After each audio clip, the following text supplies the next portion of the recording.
বাংলা সাহিত্য জগতের এক উজ্জ্বল তারকার পতন হলো আজ। চলে গেলেন হেলাল হাফিজ। তার স্মরণে, তার প্রতি শ্রদ্ধায় তারই লেখা একটা কবিতা অমীমাংসিত সন্ধি পাঠ করছি আমি, সুরজিৎ দাস।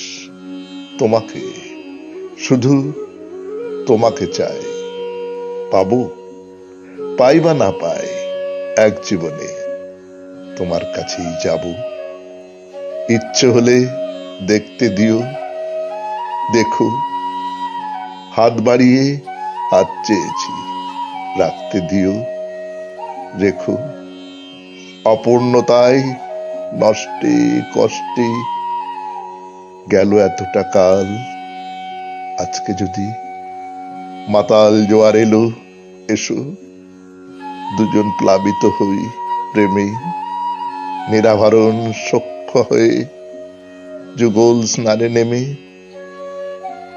থাকবো ব্যাকুল শর্তবিহীন নত, পরস্পরের বুকের কাছে মুগ্ধ অভিভূত।